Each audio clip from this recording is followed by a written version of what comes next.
The Zomato case that started with a video by a small-time Instagrammer Hiteshi Chandrani accusing the delivery boy Kamraj has taken epic proportions, not just in the virtual world but also in the real world. The case has brought forward many issues that plague our society.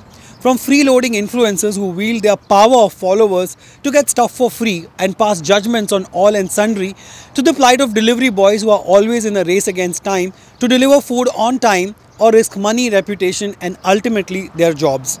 But there is one more issue that the controversial case has laid bare, and that is the historic North-South tussle in South India and the raging class divide that runs deep across India, where privileged, educated and financially stable people often consider those less fortunate than them as slaves. Yes, you heard that right. Kamraj has accused that Hiteshi Chandrani abused him in Hindi and called him a slave. Kamraj thinks that he was assaulted by Chandrani because he is a local of Bengaluru, while she is an affluent, educated lady who works in the city's blooming IT sector. Now, a Kannada language activist called Rupesh Rajana has come forward and said that Kamraj has lodged a complaint to this effect with Kannada Rakshana Vedike, or KRV, an organization that claims to represent the rights of the Kannada people. Kamraj's complaint states that Chandrani had abused him in Hindi as he replied in English and Kannada.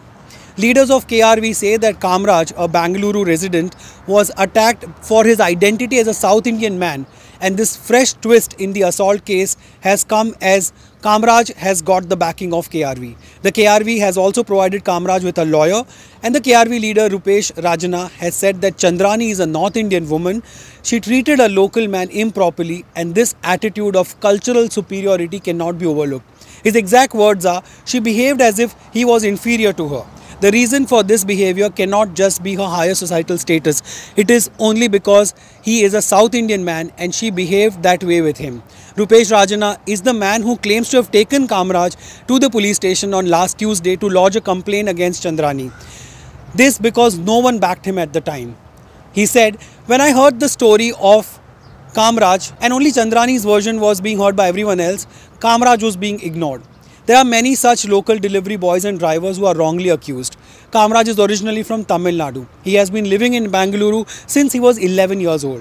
Rajana says that his organization KRV has been receiving complaints from many other delivery executives and drivers about similar incidents of assault. They have also asked Zomato to provide their executives with cameras on their forehead so that such assaults can be recorded. Rajana says that Kamraj has been the worst affected party in this entire Zomato case, as he needs financial aid and has been depending on friends for the same. Although Zomato has provided financial support to both Chandrani and Kamraj for medical expenses and living expenses respectively, Kamraj is currently still under suspension from Zomato service. But even as the North-South conflict intensified in Bengaluru, the police has said that Hiteshi Chandrani has left the city fearing her safety. Her home address was reportedly leaked on social media, and Chandrani hails from Maharashtra. But in a recent statement, again on Instagram and not to the police, Chandrani has said that she will never leave Bangalore. She says that she did not ask for free food.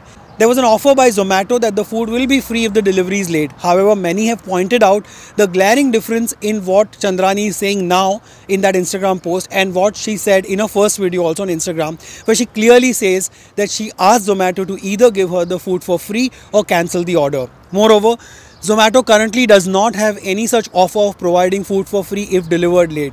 That last such offer or the campaign was back in December 2019.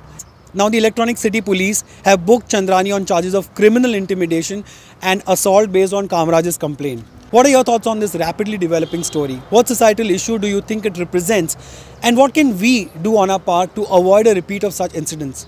Many say that the first thing we must do is stop patronizing people who live for likes, shares and followers. And of course, stop expecting free food when it's late. And treat delivery people with respect and consideration that they deserve. Your comments are most welcome. But as always, thank you so much for watching.